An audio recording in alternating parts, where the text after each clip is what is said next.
Hello student, discuss करते हैं आज central board of secondary education की तरफ से आए हुए सर्कुलर की। ये सर्कुलर जैसे कि मैंने ऊपर बॉक्स के अंदर आपको दे रखा है, डेट कौन सी डेट का और कौन से सर्कुलर का क्या नंबर है वो दिया हुआ है, वो आप सर्च करके चेक भी कर सकते हैं।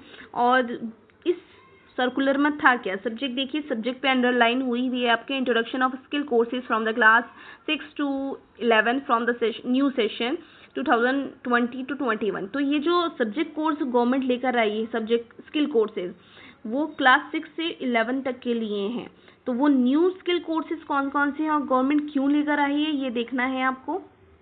तो सबसे पहले आपका सेकंड पॉइंट देखते हैं, to make the new generation more creative, innovative and physical fit. तो न्यू जनरेशन जो आपकी अब 6, 7, 8, 9, 10, 11 की जो है अब नए बैचेस स्टार्ट होंगे, इनके अंदर आपको क्रिएटिविटी, इनोवेटिव और फिजिकली फिट रहने के लिए ही ये कोर्सेज लेकर आई है। And to keep the pace with the global development and requirement at the work place. जैसे ये डेवलपमेंट हो रहा है और रिक्वायरमेंट बढ़ती जा रही है लोगों की, तो इसके लिए न्यू कोर्सेज कौन कौन से हैं गवर्नमेंट लेकर आई है। आपका CBSE introduce the new subject namely आपका सबसे पहला है design thinking, physical activity trainer and the artificial intelligence at the class 11th। अच्छा, ये क्लास 11 के लिए है, जो नए बैचेस अब लगेंगे उनके लिए है।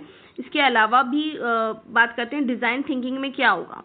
While thinking is a skill and the human process of 21st century requirement for the critical thinking, problem solving, designer thinking in system process of thinking। इसमें क्या होगा, आपको नए इनोवेटिव तरीके से आपको काउंसलिंग करना, आपको क्रिएटिव बनाना, ठीक है, क्रिएटिव आइडियाज दिमाग में लाना, किस तरीके से लाया जाएगा, हो सकता है होगा आपका इस डिज़ाइन थिंकिंग में। फिजिकल एक्टिविटी में आपका, तो आपको पता है फिजिकल ट्रेनर होता है स्कूल में, जो आपको योगा भी कराता है, आपको एक्सरसाइज भी कराता है। तो इस तरीके से फिजिकल एक्टिविटीज ट्रेनर भी होगा, जो आपको सारी गाइडलाइन आपको पढ़ाएगा। उसके बाद है आर्टिफिशियल इंटेलिजेंसी सबसे नया और बहुत ही इनोवेटिव और बहुत ही अच्छा सब्जेक्ट मुझे लग रहा है, क्योंकि इसमें क्या है, आर्टिफिशियल इंटेलिजेंसी क्या होता है, आपका सारा कंप्यूटर बेस होता है।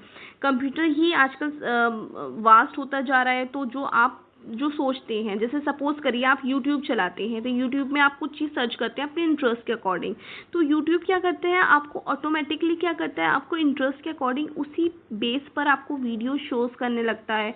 तो इसी तरीके से ये आर्टिफिशियल इंटेलिजेंसी, अगर आप कोई काम करेंगे तो ऑटोमेटिकली वो काम आगे बढ़ता रहेगा। उसके बाद थर्ड पॉइंट पर आते हैं। Third point, beside the new programme board is already offering 17 skill subject at secondary level. Already जो है गवर्नमेंट 17 स्किल सब्जेक्ट जो है आपको सेकेंडरी लेवल पे पढ़ा रही थी, और 37 जो है स्किल सब्जेक्ट थे स्कूल के अंदर, वो सीनियर सेकेंडरी लेवल पर थे। इसके अलावा भी जो 3 कोर्सेज हैं वो हैं, आप लोगों की सिबलिंग्स वगैरह जो हैं वो उनके पास ये कोर्सेज होंगे। बेसिकली तो 5 सब्जेक्ट आपके मेन होते हैं, 5 सब्जेक्ट होते हैं आपके। एक सब्जेक्ट जो होता है वो आपका एडिशनल सब्जेक्ट कहा जाता है। तो वो एडिशनल सब्जेक्ट क्या होगा आपका। हाँ, तो फोर्थ पॉइंट में ये है कि अगर 10th में आपको पता है 6 सब्जेक्ट होते हैं, 5 सब्जेक्ट होते हैं आपकी इंग्लिश हिंदी 2 लैंग्वेज होती है। उसके बाद होता है आपका साइंस, मैथ्स और social science. As you seen in this screen, इस पे लिखा हुआ है कि आपका क्लास, मैं आपका सर्कल करके दिखाती हूँ आपको। यहाँ पर इसमें देखेंगे आप, इसमें लिखा है कि अगर कोई क्लास 10th का स्टूडेंट अगर अपने कोई 3 इलेक्टिव सब्जेक्ट में फेल होता है, इलेक्टिव सब्जेक्ट कौन से हो गए आपके, साइंस, मैथ, सोशल साइंस, अगर कोई बच्चा इसमें फेल होता है तो then it will be replace by skill course जो आपका एक आपने सब्जेक्ट ले रखा होगा, ठीक है, जो मैंने बताए हैं 10th में जो है। अभी मैं लास्ट में इंट्रोड्यूस कर दूंगी कि 10th में कौन कौन से स्किल्स सब्जेक्ट हैं आपका। तो अगर कोई बच्चा मैथ, साइंस और सोशल साइंस में फेल होता है तो स्किल सब्जेक्ट उसे बचा लेगा, वो बच्चा पास हो जाएगा और वो नेक्स्ट क्लास में एडमिशन ले सकता है, यानी क्लास 11th में एडमिशन ले सकता है। इसके अलावा अगर वो बच्चा अपना जो फेल सब्जेक्ट है, सपोज वो मैथ्स में फेल हो गया, तो अगर वो पास तो होगा, लेकिन वो अगर मैथ्स में भी पास होना चाहता है तो कंपार्टमेंट के एग्ज़ाम में बैठ के उसको क्लियर करके कंपार्टमेंट का एग्ज़ाम वो अपना वो जो फेल सब्जेक्ट है उसमें भी पास हो सकता है। ये चॉइस है कि आप दोबारा मतलब कंपार्टमेंट का एग्ज़ाम दें। अगर नहीं देना चाहता कोई तो फिर भी वो पास होगा, उसमें 11th में एडमिशन मिल जाएगा। अब बात करते हैं फिफ्थ की। आपकी फिफ्थ में आपका जो है वो सेकेंडरी लेवल पर है। वो इसमें कौन कौन से स्किल सब्जेक्ट हैं ये देखते हैं। इसमें at least 1 or more skill based subject out of 40 subject, मतलब 40 सब्जेक्ट हैं, उसमें से एक आपको इलेक्टिव सब्जेक्ट के तौर पर आपको लेना पड़ेगा। जैसे कि 12th में आपका 5 सब्जेक्ट होते हैं 12th में आपके। उसके अलावा आप 6 सब्जेक्ट जो स्किल सब्जेक्ट है वो ले सकते हैं। This can be positioned the student to explore new avenue and acquire pre-professional skills to face the challenge of a life in future। अगर कोई बच्चा 12 बेस पर 12th में उसका जो इंटरेस्ट उसका है, सपोज आपका इंटरेस्ट जो है वो IT लाइन में जाने का है, तो IT स्किल्स के भी कोर्सेज हैं इसमें। तो वो बच्चा जो है अपना क्लास 12 से ही अपना प्रिपरेशन शुरू कर सकता है, ताकि जब वो कॉलेज लेवल पे जाए तो वो अच्छे तरीके से अपना कोर्स को एंजॉय कर सके और अच्छे लाइफ में जो चैलेंजेस हैं उसे एक्सेप्ट कर सके। बात करते हैं 6 पॉइंट की। 6 पॉइंट में आपका इसके अलावा बात करते हैं 8 पॉइंट आपका इम्पॉर्टेंट है, तो मैं थोड़ा सा इसको बताना चाहूँगी 8 पॉइंट स्टूडेंट के लिए कैसे है बेनिफिट। अब ये देखिए यहाँ पर लिखा है कि जो क्लास 7 के जो स्टूडेंट्स हैं, क्लास 6 के और क्लास 8 के जो स्टूडेंट हैं, students are free to opt the skill module either at class 6 और क्लास 7 और क्लास 8। इसमें बच्चा फ्री है, अपनी मर्जी से वो ऑप्ट कर सकता है। हो सकता है कुछ बच्चों का इंटरेस्ट क्लास 6 से ही आ जाए, तो वो स्कूल में क्लास 6 से उसे जो वो फ्री होगा लेने के लिए स्किल कोर्सेज। 7th में कुछ बच्चे 7 देर से होते हैं, ऑप्ट करना चाहेंगे, हो सकता है वो 7th में ऑप्ट करना चाहें। तो 6, 7, 8 की कौन सी स्किल कोर्सेज हैं और वो मैं अभी बाद में आपको फॉर्म की लास्ट में निकलता जाएगा, जैसे जैसे पॉइंट आते जाएंगे मैं बताती जाऊंगी। तो क्लास 6, 7, 8 के लिए चॉइस है कि वो अपनी मर्जी से कोई से भी में अपना स्किल्स मॉड्यूल सब्जेक्ट जो है वो चूज़ कर सकते हैं। तो यहाँ पर नेक्स्ट बात करते हैं, तो 9 पे बात करते हैं। इसमें आपको लिंक शेयर करा गया है कि इसमें स्कूल में apply using the link. School के लिए है, स्कूल ये जो है दोनों लिंक को यूज़ करते हुए, पहले वाले लिंक में 6 और 7 के लिए है, दूसरा वाला लिंक जो है वो 9th 10th के लिए है। कि इस पे जाके बात करते हैं list of skill courses offer at the secondary level class 9th और 10th। 9th और 10th पर आपकी 1 से लेकर 18 तक के कोर्सेज हैं, वो आपको 9th और 11th के बेस पर ये सब्जेक्ट स्किल कोर्सेज हैं जो कि आप आपका एडिशनल सब्जेक्ट ले सकते हैं। तो सबसे पहले बात करते हैं रिटेल की। रिटेल मार्केट होती है जैसे आपकी सदर बाजार हो गई। इंफॉर्मेशन टेक्नोलॉजी में आपका कंप्यूटर आ गया, कंप्यूटर से रिलेटेड। सिक्योरिटी में आपके स्कूल ज़रूरी नहीं है आपके स्कूल गार्ड हो, आपका स्कूल बिल्डिंग की सिक्योरिटी वाले होते हैं, आपको जो गाइड करते हैं किस तरीके से बिल्डिंग में अगर हार्म होता है तो आपको 3 मिनट में बिल्डिंग खाली करनी है। उसके बाद है ऑटोमोटिव में आपका मोटर पार्ट्स आ गए, आपकी गाड़ी के पार्ट्स आ गए, उसके बारे में पढ़ाना। इंट्रोडक्शन ऑफ फाइनेंस मार्केट के बारे में बताना, शेयर मार्केट के बारे में बताना, इंट्रोडक्शन ऑफ टूरिज्म के बारे में बताना। टूरिज्म में ज़रूरी नहीं है, टूरिज्म का होता है जब हमारे यहाँ कोई टूरिस्ट आता है तो उसको गाइड करना, उसको गाइड के अलावा और भी बहुत सारी चीज़ें होती हैं गाइस, वो सब पढ़ाया जाएगा। ब्यूटिशियन का कराया जाएगा। एग्रीकल्चर हो गया आपका, किस तरीके से खेती बाड़ी की आप प्रोडक्शन को बढ़ा सकते हैं। फूड प्रोडक्शन में किस तरीके से आप अपना फूड का बढ़ा सकते हैं, उसको मार्केट में बेच सकते हैं, क्या क्या आप उसके लिए एडवर्टाइजमेंट करना, और भी बहुत सारी चीज़ें। फ्रंट ऑफिस ऑपरेशन, इसमें भी कंप्यूटर IT से है। बैंकिंग इंश्योरेंस आ गया आपका। मार्केटिंग सेल्स आ गया। मार्केटिंग सेल्स में मार्केटिंग में जब जैसे कि आप कोई सामान बनाते हैं, जब मार्केट में उतरते हैं तो उसका ऐड देना, उसका मार्केट में एडवर्टाइजमेंट देना, उसका सेल्स करना, उसका प्रचार करना, तो ये सब क्या है, मार्केटिंग है। हेल्थ केयर में आपका मेडिकल से रिलेटेड सारी फैसिलिटीज़ हो सकती हैं, कुछ भी आपको इन्फॉर्मेशन दे सकते हैं। अपीयरल हो गया, मल्टीमीडिया हो गया, मल्टी फाउंडेशन कोर्सेज होगा। इसके अंदर मल्टी स्किल्स में आपके सारी स्किल्स आ गई, कोई सा भी कोर्स सारी चीज़ों के बारे में बताएंगे थोड़ा थोड़ा। आर्टिफिशियल इंटेलिजेंसी स्टार्टिंग में बता चुकी थी। फिजिकल एक्टिविटी ट्रेनर होगा आपका, जो आपको जिम वगैरह में गाइड करता है। तो इससे रिलेटेड आपको जॉब्स भी यहाँ पर गिवन है गाइस। देखिए आप रिटेल में आपको कौन कौन सी स्टोर ऑपरेटिंग असिस्टेंट की जॉब मिल जाती है। उसके बाद इंफॉर्मेशन टेक्नोलॉजी में आपको डोमेस्टिक IT की एग्जीक्यूटिव की जॉब मिलती है। सिक्योरिटी में आपको अनमेन्ड सिक्योरिटी गार्ड की, automotive service, business corporation correspondent, assistant tour guide. देखिए टूरिज्म से असिस्टेंट टूर गाइड, मतलब गाइड कर सकते हैं आप अपने टूरिस्ट को किस तरीके से। फील्ड एग्जीक्यूटिव, मार्केटिंग में जनरल ड्यूटी आ गई आपकी। उसके बाद आ गया आपका हैंड एम्ब्रॉयडर आ गया, अपीयरल में जैसे हाथ से बने हुए काम हो गया। टेक्सचर आर्टिस्ट आ गया, मल्टी स्किल्स हो गए। तो ये लास्ट में आप इसमें यहाँ पर एक नोट देख रहे हैं, नोट में लिखा है is no fees is to be paid by the school के द्वारा कोई फीस नहीं ली जाएगी इन स्किल कोर्सेज में। तो ये बहुत बड़ी गुड न्यूज़ है आपके लिए। इसको एंजॉय करिए और अपने स्कूल में कोर्सेज लीजिए और अपनी लाइफ बनाइए। बात करते हैं list of skill elective offer at the senior secondary level. Senior secondary level पर है क्लास आपका हो गए 11th एंड 12th के लिए। तो इसमें 11th और 12th के लिए बहुत सारे कोर्सेज हैं, 26 से अलावा भी और भी कोर्सेज हैं। फिर से इसमें रिटेल आ गया। अच्छा सामने आपको जॉब भी गिवन है। ये नेम हो गए आपकी कौन कौन से स्किल कोर्सेज हैं, ये कोर्सेज के कोड हो गए हैं। ठीक है, ये कोड हैं, ये नेम हो गया, जॉब्स हो गए और उसका मार्क्स डिस्ट्रीब्यूशन किस तरीके से। थ्योरी जो है 60 नंबर की होगी, आपका प्रैक्टिकल जो है वो 40 नंबर का होगा। किसी में 30 नंबर का भी आप देख सकते हैं, किसी में 50 नंबर का भी है। स्टूडेंट्स, सो अब बात करते हैं न्यू स्किल सिलेक्टिव सब्जेक्ट्स जो कि गवर्नमेंट ने ऑफर किए हैं फॉर सीनियर सेकेंडरी लेवल, जो कि है क्लास 11th एंड 12th। तो अब मैं स्टार्ट करूंगा सबसे पहले वेब एप्लीकेशंस से। तो वेब एप्लीकेशंस वो कोर्स होगा जिसके अंदर जैसे कि आप देखते हैं इंटरनेट पे वेब पेजेस बने हुए थे, वो कैसे डिज़ाइन होते हैं, उनमें क्या इन्फॉर्मेशन डाली जाती है, उनको कैसे सिक्योर रखा जाता है, उन्हें कैसे अपडेट किया जाता है, उसके बारे में ये कोर्स कराया जाएगा। फिर मैं आपको बताना चाहूँगा point number 15, that is horticulture. तो हॉर्टिकल्चर होती है फूलों की खेती। जैसे आप देखते हैं बुके के लिए फूल कहाँ से आते हैं, इनकी खेती होती है। ये सिर्फ ऐसे ही नहीं पैदा हो जाते हैं, इनके लिए जो खेती होती है क्या कौन सा बीज चाहिए होता है, कैसे क्या क्या चीज़ें चाहिए होती है, वो सब इसमें कोर्स में सिखाया जाएगा। फिर मैं बताऊँगा point number 16, that is typography and computer applications.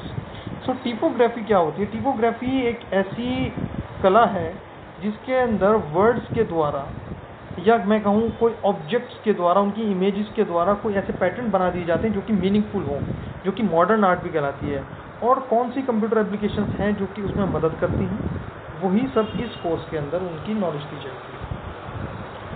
फिर आता है point number 18, that is point number 17, that is Jio spatial technology. अच्छा, जियो स्पेटियल टेक्नोलॉजी वो टेक्नोलॉजी है जो कि हमारे स्पेस में हमारी सैटेलाइट्स वगैरह या फिर हमारे जो वेदर फोरकास्ट के जो उपकरण हैं वो यूज़ करते हैं, जिससे कि हमें वेदर के बारे में, हमारी जो जोग्राफीज़ हैं ऑल ओवर द वर्ल्ड की, कहाँ पर बारिश होगी, कहाँ पर क्या होगा, पहले से पहले जहाँ से कभी अर्थक्वेक आपने देखा होगा, अर्थक्वेक आता है, अर्थक्वेक के बारे में जानकारी दे दी जाती है। तो वही सब इस बारे में पढ़ाया जाएगा। फिर आता है point number 18, that is electrical technology. अच्छा, इलेक्ट्रिकल टेक्नोलॉजी जैसे आप लोग सब जानते ही हैं, आप घर में इलेक्ट्रिसिटी यूज़ करते हैं, तो इलेक्ट्रिसिटी किस तरह से प्रोड्यूस होती है, वो किस तरह से सप्लाई की जाती है, उसकी क्या टेक्नोलॉजी यूज़ होती है, क्या उसके अंदर नए शोध हो रहे हैं, उनके बारे में जानकारी दी जाएगी। इसके बाद आता है इलेक्ट्रॉनिक टेक्नोलॉजी। इलेक्ट्रॉनिक और इलेक्ट्रिकल में फ़र्क ये है कि इलेक्ट्रिकल में तो इलेक्ट्रिसिटी प्रोड्यूस हुई, इलेक्ट्रिसिटी जो कि मोड है किसी चीज़ को चलाने के लिए। इलेक्ट्रॉनिक हो गया जैसे फॉर एग्जांपल आपका मोबाइल एक बार चार्ज हो गया उसके बाद वो चल रहा है, या इलेक्ट्रॉनिक और भी कंप्यूटर जैसे जिसके अंदर भी कंप्यूटर एप्लीकेशन यूज़ हो गए, जैसे मदरबोर्ड आ गया, वो सब इलेक्ट्रॉनिक चीज़ें हो जाती हैं। उनके बारे में, उनकी टेक्नोलॉजी के बारे में विस्तृत से पढ़ाया जाएगा। अच्छा, पॉइंट नंबर 21 है हमारा टैक्सेशन। अच्छा, टैक्सेशन जैसे आप लोग सब जानते हैं कि हम GST पे करते हैं। इससे पहले वैट होता था, वैट को हटा के गवर्नमेंट ने GST ले आई। इसके अलावा हमारे पास हम कितने इनडायरेक्ट टैक्स पे करते हैं, जैसे कि आप कोई भी सामान खरीदते हैं उसमें इंक्लूसिव ऑफ टैक्स लिखा होता है, वो टैक्स दिया जाता है। इसके अलावा सर्विस टैक्स होता है, इनकम टैक्स होता है, उसी की पढ़ाई कराई जाएगी इस कोर्स में।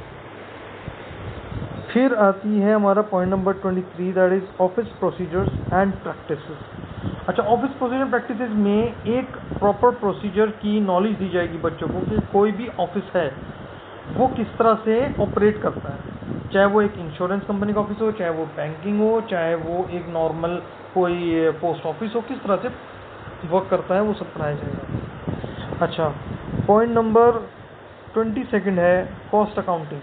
कॉस्ट अकाउंटिंग के अंदर बच्चों को जितनी भी इंडस्ट्रीज़ हैं उनमें आप प्रोडक्शन करते हुए आपकी क्या कॉस्ट रहेगी, ताकि आपका प्रॉफिट मार्जिन आपको एनालाइज कराया जा सके, उन सब के बारे में पढ़ाई कराई जाएगी, जिससे कि बच्चे आगे चल के ICWA या CA के अंदर अपना करियर बना पाएँ। फिर पॉइंट है point number 24, that is short hand English. अच्छा, शॉर्ट हैंड एक ऐसी टेक्निक है जिसके अंदर एक बड़े पैराग्राफ को महज कुछ ही लफ्ज़ों में, या मैं कहूँगा महज कुछ ही लेटर्स के अंदर एक्सप्लेन कर दिया जाता है। आपने सुना होगा स्टेनोग्राफर की बहुत सारी जॉब निकलती हैं, तो उस स्टेनोग्राफर की जॉब में शॉर्ट हैंड ही सबसे महत्वपूर्ण एक समझिए स्किल है जो कि चाहिए होती है।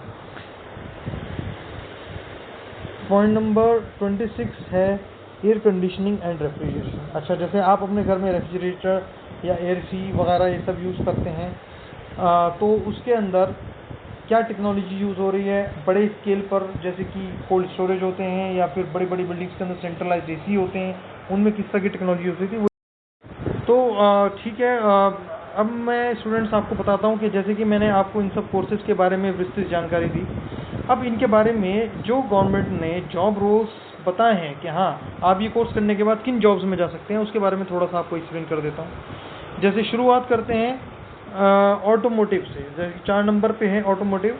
तो ऑटोमोटिव में automotive service technician, for example बड़े बड़े टेक्नीशियन सेंटर होते हैं, जैसे कि कार्स के हो गए, बाइक्स के हो गए, बड़ी बड़ी वर्कशॉप्स हो गई, उसके अंदर आपकी एज ए इंजीनियर आपकी जॉब लग सकती है। अच्छा, पॉइंट नंबर 11 है बैंकिंग। तो बैंकिंग के अंदर आपके सेल्स एग्जीक्यूटिव, बैंकिंग प्रोडक्ट्स, आप बैंक के जो प्रोडक्ट्स होते हैं जैसे कि आपका सेविंग अकाउंट, करंट अकाउंट और इंश्योरेंस भी होते हैं, बहुत सारे प्रोडक्ट्स होते हैं वो आप बेच सकते हैं, बहुत सारी चीज़ें होती हैं। अच्छा, इंश्योरेंस। ओके, इंश्योरेंस के अंदर जैसा आपने देखा होगा आपके घर पे LIC एजेंट्स आते होंगे, LIC एजेंट्स आपको पॉलिसी के बारे में आपको या आपके माता पिता को समझाते होंगे, फिर वो इंश्योरेंस पॉलिसी लेते होंगे, तो वही सब जॉब्स इससे क्रिएट होंगी, बच्चे उस अंदर भी जा सकते हैं। अच्छा, कॉस्ट अकाउंटिंग। तो कॉस्ट अकाउंटिंग के अंदर जूनियर अकाउंटेंट की जॉब स्टार्टिंग में लग सकती है, जो कि एक फर्म में या फिर एक फैक्ट्री के अंदर एज अ कॉस्ट अकाउंटेंट या junior accountant as a work कर सकता है, तो उस तरह की जॉब्स क्रिएट होंगी। ओके, नाउ एक और चीज़ इसके अंदर जो आपको ध्यान में देने वाली है वो कि मार्क्स डिस्ट्रीब्यूटेड। तो इसके अंदर 2 तरह से मार्क्स दिए जाएंगे, one is for theory and second is for practical. So theory वाले मार्क्स का जो वेटेज है वो प्रैक्टिकल से ज़्यादा है, लेकिन हाँ प्रैक्टिकल के मार्क्स भी कम नहीं हैं, वो भी अच्छे खासी वैल्यू के हैं। तो इसके अंदर अच्छी बात यह है कि गवर्नमेंट ये चाहती है कि प्रैक्टिकल नॉलेज भी दी जाए, ताकि बच्चों को सिर्फ बुकिश नॉलेज ना हो, एक प्रैक्टिकल उनको नॉलेज वो पहले ही गेन करके मार्केट के अंदर उतरें, ताकि उनको अच्छे से। इसके अलावा और भी बहुत सारे कोर्सेज हैं 12th के लिए, क्लास 11th और 12th के लिए। उनमें से टेक्सटाइल डिज़ाइनिंग है, आपका डिज़ाइनिंग है, सेल्समैनशिप है, business administration, food nutrition, dietetics, mass media studies हो गई, लाइब्रेरियन का भी है, फैशन डिज़ाइनिंग स्टूडेंट्स गर्ल्स के लिए बहुत अच्छा है फैशन डिज़ाइनिंग, योगा है, योगा भी एक नया कोर्स है, इसमें भी बच्चे खूब इंटरेस्ट लेंगे। उसके बाद early child care and education है, जिसमें जो थोड़ा डिसेबल्ड वाले स्टूडेंट होते हैं, जो डिसेबल्ड वाले चिल्ड्रंस होते हैं उनको ध्यान में रखते हुए पढ़ाया जाएगा। उसके बाद आर्टिफिशियल इंटेलिजेंसी तो है ही आपकी। इसके ऊपर जॉब बेस कौन कौन सी हैं, वो इस तरीके की जॉब्स लगती हैं आपके सेल्स एग्जीक्यूटिव की, बिजनेस की, डिज़ाइनर की। उसके बाद मीडिया असिस्टेंट की, लाइब्रेरियन असिस्टेंट होता है। लाइब्रेरी असिस्टेंट स्कूल में ही नहीं होता है, और भी बहुत सारी लाइब्रेरीज़ होती हैं, पब्लिक लाइब्रेरीज़ होती हैं, एरिया वाइज लाइब्रेरी भी होती हैं। उसके बाद फैशन स्टडीज़ में असिस्टेंट फैशन डिज़ाइनर बन सकते हैं आप, वो डिपेंड करता है उनकी पर्सन टू पर्सन क्वालिटी की। योगा इंस्ट्रक्टर हो गया आपका। योगा इंस्ट्रक्टर हर पब्लिक स्कूल, गवर्नमेंट स्कूल में और कई सारे इंस्टीट्यूशन में भी रखे जाते हैं। Early child care education very important, बहुत इंटरेस्टिंग भी है, बहुत अच्छा स्कोप है इसका। उसके बाद इसके डिस्ट्रीब्यूशन कैसे हैं, मार्क्स के डिस्ट्रीब्यूशन की बात कर लेते हैं। थ्योरी में आपके 60-50 अलग अलग थ्योरी है और अलग अलग प्रैक्टिकल हैं आपके। किसी में 40 का है, किसी में 50 का होगा, किसी में 30 का भी है आपका। तो इसी पर डिपेंड है, आपकी थ्योरी भी है। थ्योरी किसी में 100 मार्क्स पूरे करने होते हैं ना, तो ये तो हो गया 60+40 का रेशो, ये हो गया 50-50 का रेशो हो गया, 70-30 का रेशो हो गया। तो इस तरीके से मार्क्स और थ्योरी डिपेंड होंगे। उसके बाद नीचे कुछ नोट दिए हुए हैं, वो नोट को भी पढ़ लेते हैं। ये नोट आपका गिवन है, नोट में है applied mathematics 840 can not be offer as a skill elective as class 11 from the session. अच्छा, अप्लाइड मैथमेटिक्स जो है, मैथमेटिक्स होता है, एक अप्लाइड मैथमेटिक्स होता है जिसका कोड जो है आपका 840 से आप देख सकते हैं। इसमें एज पर the subject will be offer as a academic subject with the modifying syllabus with the different. अच्छा जी, इस सब्जेक्ट से आप स्किल कोर्स को रिप्लेस नहीं कर सकते हैं। उसके बाद है also skill elective visa x-ray technician code number this and music production code number this, applied physical code this and applied chemistry के लिए ये code has been discontinue session 2020 और 21। मतलब इस 2020 और 21 में इस तरीके के जो ये वाले जो कोड हैं, ये कोड जिनका कोड है, सब्जेक्ट कोड है, ये स्किल कोर्सेज अभी डिसकंटिन्यू करे जाएंगे। बाद में इसको आगे के लिए खोला जाएगा, हो सकता है नेक्स्ट ईयर इसका कुछ। उसके बाद है फ़ी का शेड्यूल पढ़ते हैं। Detail for approval affiliations fees for offering skill courses as a senior secondary level class 11 और 12 के लिए ये नोट है। बाकी के लिए तो फ्री था, कोई फीस नहीं थी। उसके बाद गवर्नमेंट आप यहाँ पर देख रहे हैं डिस्क्रिप्शन में आपका क्या है, गवर्नमेंट एडेड स्कूल है, KVS है, JNV लोकेटेड इन इंडिया, कहीं पर भी हो, इनके लिए तो 2000 रुपये पर सब्जेक्ट होगा। ये फी सेशन है आपका पर सब्जेक्ट। उसके बाद गवर्नमेंट एडेड स्कूल हैं, गवर्नमेंट स्कूल हैं, KVS के लोकेटेड एरियाज़ में जो उसमें 5000 पर सब्जेक्ट होगा। ये सब्जेक्ट पे भी डिपेंड करेगा कि कौन कौन से सब्जेक्ट आप लेना चाहते हैं, उस पर डिपेंड करेगा ये आपका। अब बात कर लेते हैं scheme of student at secondary level पर जो स्टूडेंट हैं उनकी बात कर लेते हैं। थोड़ा समय इसको जूम कर लेती हूँ। हाँ, scheme for studies at the secondary level class 9th और 11th के लिए स्कीम जो है, जैसे कि 9th में आपका और 10th में आपको पता है आपके 5 सब्जेक्ट होते हैं, 1 2 3 4 5।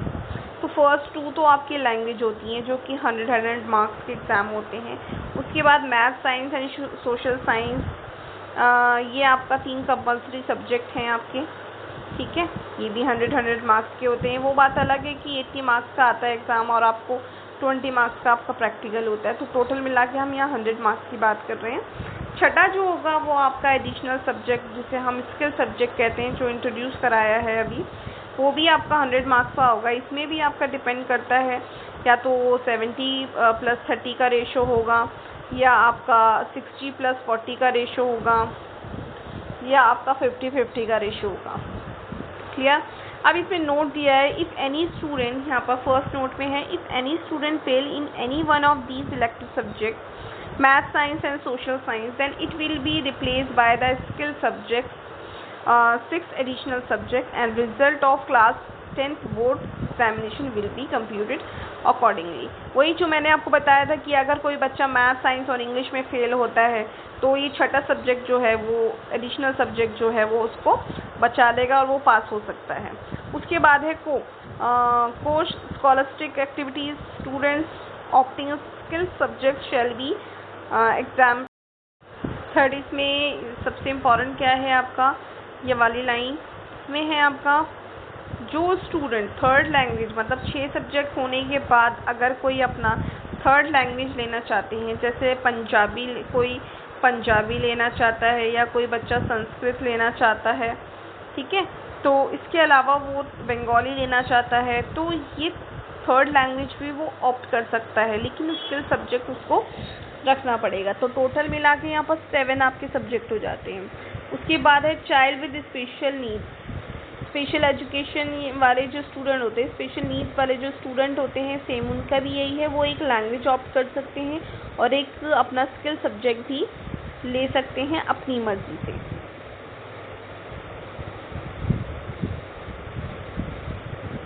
तो बात करते हैं scheme of studies eight senior secondary level class. आपका 11th एंड 12th के लिए है ये स्कीम। तो एज यू नो सब्जेक्ट आपके 12th में 5 होते हैं। इसमें डिस्क्रिप्शन में आपको दिया हुआ है कौन कौन से 3 स्ट्रीम होती हैं आपके पास, आर्ट्स, कॉमर्स एंड साइंस। तो आज सबसे पहले सब्जेक्ट कैसे चूज़ किए जाते हैं यहाँ देखते हैं। जैसे सब्जेक्ट 1 में आपकी एक लैंग्वेज सब्जेक्ट होता है, उसमें आप एक हिंदी भी चूज़ कर सकते हैं और इंग्लिश भी चूज़ कर सकते हैं, any one you can choose here. Subject 2 में आप लैंग्वेज के साथ language other than language 1, language 2, इसमें भी जैसे कि एकेडमिक इलेक्टिव एंड इसमें कोड वाइज होती है, कोर इंग्लिश कोर, जैसे हिंदी इलेक्टिव, इंग्लिश इलेक्टिव। तो ये है आपका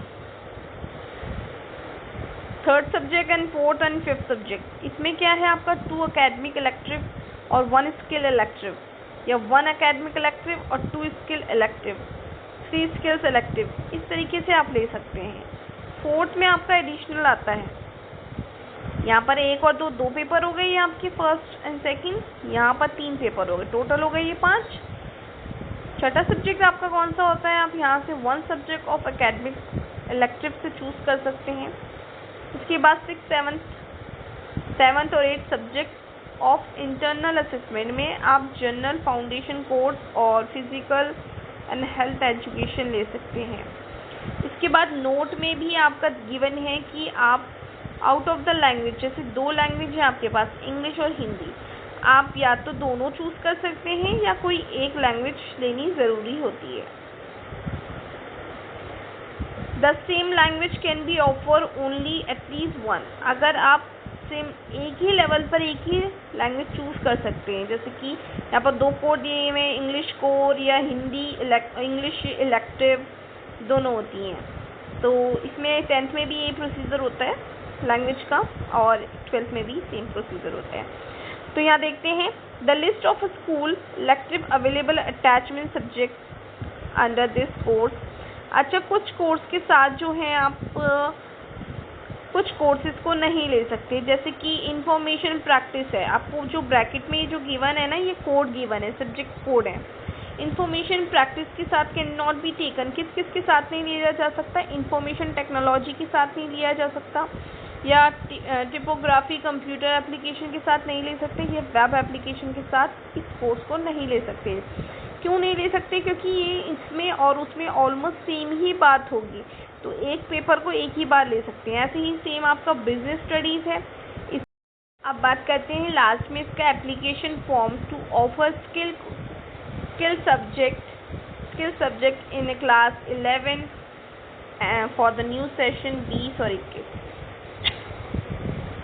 तो ये फॉर्म आपको गिवन है, आप central board of secondary education पे जाएंगे, लिंक में आप देखेंगे आपको फॉर्म मिलेगा। आप स्कूल में पहले बात कीजिएगा कौन सा सब्जेक्ट चूज़ करना है, तो जिसमें आपका डिमांड ज़्यादा हो, जिसमें आपका इंटरेस्ट ज़्यादा हो, जिसमें आपका स्कोप ज़्यादा हो, आपको लगता है, आप वही कोर्सेज कीजिएगा।